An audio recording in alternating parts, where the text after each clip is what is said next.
ಶುಭೋದಯ ಮಕ್ಳೇ, ಕೂತ್ಕೊಳ್ಳಿ. ಮಕ್ಳ, ಇವತ್ತು ನಿಮ್ಮೆಲ್ರಿಗೂ ಕೊನೆ ಪರೀಕ್ಷೆ. ನಾಳೆಯಿಂದ ಬೇಸಿಗೆ ರಜಾ. ನೀವೆಲ್ಲರೂ ರಜದಲ್ಲಿ ಆಟ ಆಡ್ಕೊಂಡು ಮಜಾ ಮಾಡಿ. ಈಗ ಪಠ್ಯೇತರ ಚಟುವಟಿಕೆಗಳನ್ನ ಮಾಡೋ ಸಮಯ.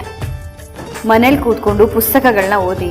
ಬರೀ ಶಾಲೆ ಪುಸ್ತಕಗಳಲ್ಲ, ಹೊರಗೆ ಸಿಗೋ ಪುಸ್ತಕಗಳನ್ನ ಓದಬೇಕು. ಅದರಿಂದ ಸಾಮಾನ್ಯ ಜ್ಞಾನ ಹೆಚ್ಚುತ್ತೆ. ದೇಶ ಸುತ್ತು ಕೋಶ ಓದು ಅಂತ ದೊಡ್ಡವರ ಹೇಳಿಲ್ವಾ? ಗೊತ್ತಾಯ್ತಾ? ಅಜ್ಜಿ ಮನೆ, ಆ ಮನೆ, ಈ ಮನೆ ಅನ್ಕೊಂಡು ತಿರ್ಗಾಡ್ಕೊಂಡು ಚೆನ್ನಾಗಿ ಮಜಾ ಮಾಡಿ. ಸರಿ, ಈಗ ಪ್ರಶ್ನೆ ಪತ್ರಿಕೆಗಳನ್ನ ಕೊಡ್ತೀನಿ. ಸರಿಯಾಗಿ ಓದಿ ಯೋಚನೆ ಮಾಡಿ ಬರಿಬೇಕು.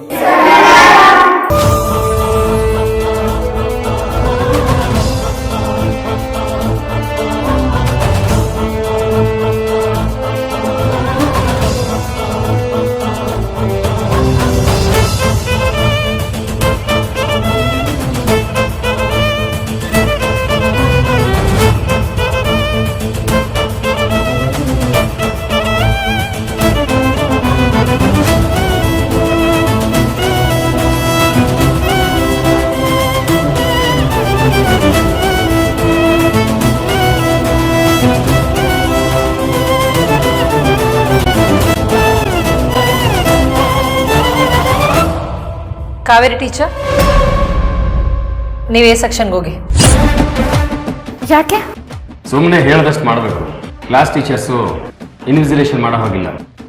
ಬೇರೆ ಕ್ಲಾಸ್ಗೆ ಹೋಗಿ. ಸ್ಕ್ವಾಡ್ ಬಂದ್ರೆ ಕ್ವಶನ್ ಮಾಡ್ತಾರೆ. ಸುಮ್ಮನೆ ಎಲ್ಲದಕ್ಕೂ ಪ್ರಶ್ನೆ ಮಾಡಬೇಡಿ. ಸುಮ್ಮನೆ ಎ ಸೆಕ್ಷನ್ಗೆ ಹೋಗಿ ನೀವು.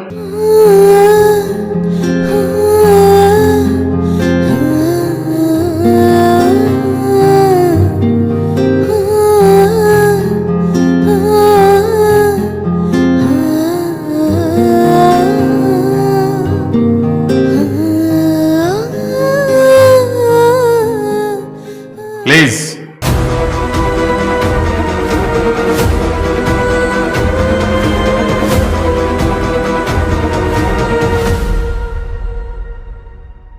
Ashika, carry on. Be careful. Anika, let's go. S.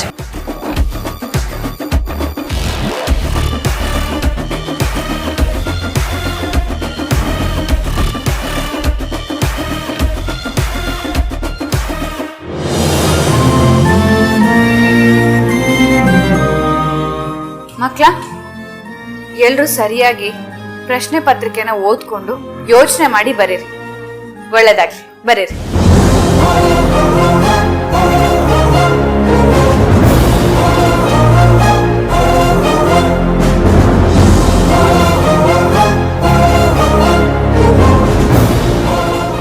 ಯಾಕೆ ನನ್ನ ಆ ತರಗತಿಯಿಂದ ಕಳ್ಸಿರ್ಬೋದು? ಅಲ್ಲೇನಾದ್ರೂ ಮಾಡೋಕ್ ಪ್ರಯತ್ನಿಸಿರ್ಬೋದಾ? ಮೊದ್ಲೇ ಆಶಿಕಾ ಟೀಚರ್ನ ನೋಡಿದ್ರೆ ಶರತ್ ಭಯ ಪಡ್ಕೋತಾನೆ. ಆ ಭಯದಲ್ಲಿ ಒಂದ್ ಸರಿಯಾಗಿ ಬರೀದೆ ಹೋದ್ರೆ, ಇಲ್ಲ ಹಾಗೆಲ್ಲ ಮಾಡ್ಕೊಡಲ್ಲ, ಚೆನ್ನಾಗೆ ಬರೀತಾನೆ. ಗಣೇಶ, ಎಲ್ಲ ಮಕ್ಕಳು ಏನು ತೊಂದರೆ ಇಲ್ದಿರೋ ಹಾಗೆ ಪರೀಕ್ಷೆ ಬರೆಯೋ ಹಾಗೆ ಮಾಡಪ್ಪ.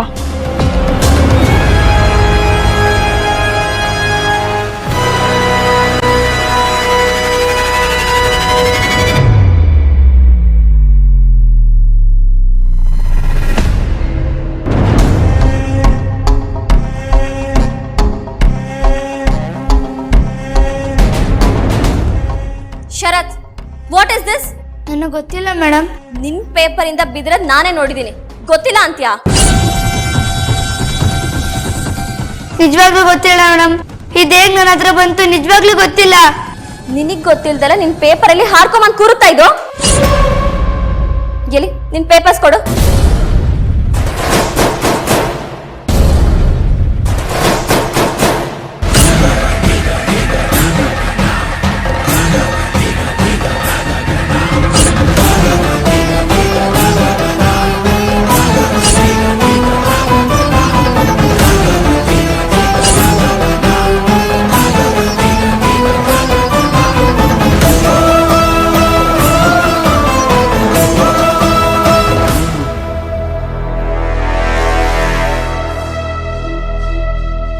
ಎಕ್ಸಾಮ್ ಅಲ್ಲಿ ಕಾಪಿ ಮಾಡಿ ಬರೀತಿದ್ಯಾ? ಇದೇನಾ ನೀನ್ ಕಲ್ತಿರೋದು? ಇದೇಗ್ ಬಂತೋ ಗೊತ್ತಿಲ್ಲ ಮೇಡಮ್. ಇದು ನಿಜವಾಗ್ಲೂ ನಂದಲ್ಲ, ನಾನ್ ತಂದಿಲ್ಲ ಮೇಡಮ್. ಇದನ್ನ ನೋಡ್ಕೊಂಡು ಬರ್ದಿಲ್ಲ ಮೇಡಮ್, ನನ್ನ ನಂಬೆ ಮೇಡಮ್ ಪ್ಲೀಸ್. ಸುಮ್ನೆ ರೀಸನ್ಸ್ ಕೊಡ್ಬೇಡ. ರೆಡ್ ಹ್ಯಾಂಡ್ ಆಗಿ ಸಿಗಾಕೊಂಡಿದ್ಯಾ. Get out from the class. ಅರ್ಥ ಆಗ್ತಿಲ್ವಾ? Get out. ನಾನು ಎಕ್ಸಾಮ್ ಬರಿಬೇಕು ಮೇಡಮ್, ನಾನು ಹೋಗಲ್ಲ ಮೇಡಮ್. Get out. ಮೇಡಮ್ ನಾನು ಕಾಪಿ ಚೀಟಿ ಮಾಡಿಲ್ಲ ಮೇಡಮ್. ಮೇಡಮ್ ನಾನು ಎಕ್ಸಾಮ್ ಬರೀಬೇಕು ಮೇಡಮ್.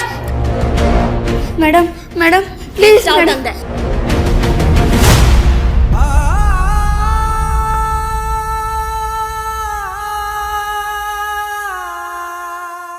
ಬೇರೆ ಯಾರಾದ್ರೂ ಹೀಗೆ ಚೀಟಿ ಇಟ್ಕೊಂಡಿದ್ರೆ ನೀವೇ ಒಪ್ಕೊಂಡ್ಬಿಡಿ, ಇಲ್ಲ ಅಂದ್ರೆ ನಿಮ್ಮನ್ನು ಆಚೆ ಕಳಿಸ್ತೀನಿ.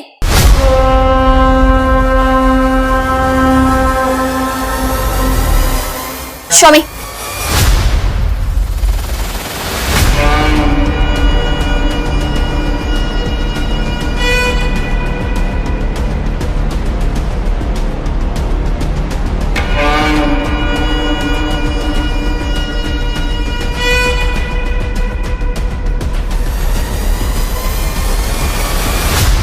okay, all clear.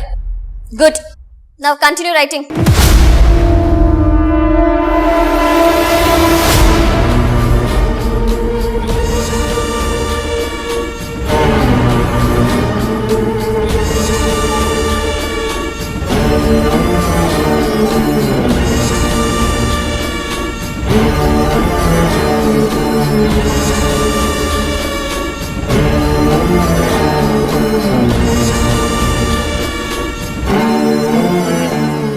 Madam, Kaveri madam, ಅಲ್ಲಿ ಶರತ್ತು ಕಾಪಿ ಹೊಡೆದು ಸಿಕ್ಕಾಬಿದ್ದೆ ಮೇಡಮ್.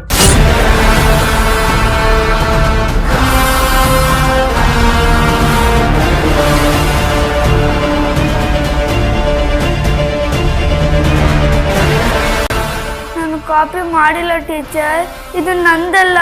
ಬೇಕಂದ್ರೆ ಹ್ಯಾಂಡ್ ರೈಟಿಂಗ್ ಚೆಕ್ ಮಾಡಿ. ನೀನು ಬರ್ಕೊಂಬಂದಿಲ್ಲಪ್ಪ, ಇಲ್ಲಿದಾರಲ್ಲ ಕಾವೇರಿ ಟೀಚರ್, ಇವ್ರು ಬರ್ಕೊಂಬಂದು ನೀನು ಕಾಪಿ ಮಾಡಿಸಿರೋದು.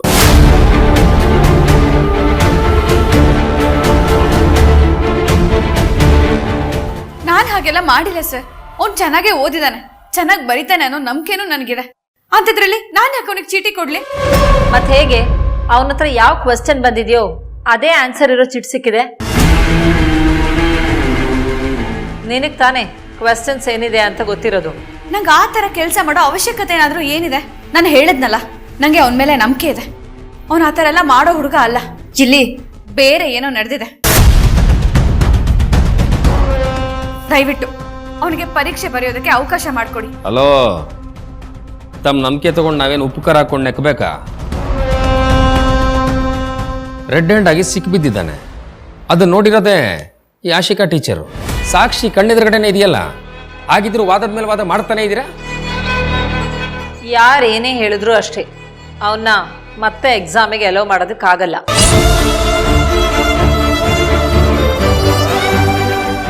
ಹಲೋ, ಇವನು ಕಾಪಿ ಚೀಟಿ ಹೊಡೆದು ಸಿಕ್ಕಾಕೊಂಡಿದ್ದಾನೆ ಅಂತ ಹೊರಗಡೆ ವಿಷಯ ಗೊತ್ತಾದ್ರೆ ನಮ್ಮ ಸ್ಕೂಲ್ ರೆಪ್ಯುಟೇಷನ್ ಏನಾಗುತ್ತೆ? ಇವನಿಗೆ ಮತ್ತೆ ಎಕ್ಸಾಮ್ ಕೂರ್ಸೋದಕ್ಕಾಗಲ್ಲ. ಸರ್ ದಯವಿಟ್ಟು ಹಾಗೆಲ್ಲ ಹೇಳ್ಬೇಡಿ ಸರ್.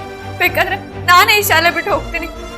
ನನ್ನ ಮೇಲಿನ ಕೋಪಕ್ಕೆ ಶೂನ್ 1 ವರ್ಷದ ಭವಿಷ್ಯ ಹಾಳಾಗೋದು ಬೇಡ.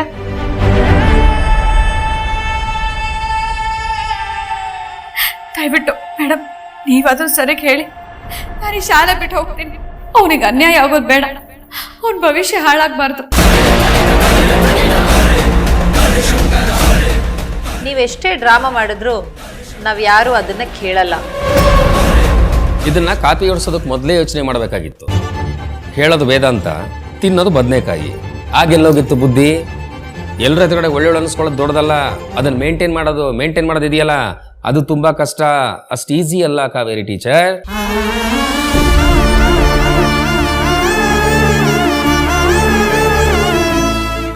ಸುಮ್ಮನೆ ನೀನು ನಿನ್ ಕನ್ನಡ ಮೀಡಿಯಂ ಹುಡುಗನ್ ಕರ್ಕೊಂಡು ಇಲ್ಲಿಂದ ಹೋಗ್ತಾ ಇರು. ಸಾಗರದ ಆಳದಲ್ಲಿ ಅದು ಎಷ್ಟೊಂದು ಮೌನ ತುಂಬಿದೆ, ಈ ಮನದ ಕಡಲೊಳಗೆ ಎಷ್ಟೊಂದು ನೋವು ಇದೆ, ಗಂಧ ಸವೆಯುವ ಹಾಗೆ ಸವೆಯುವಳು.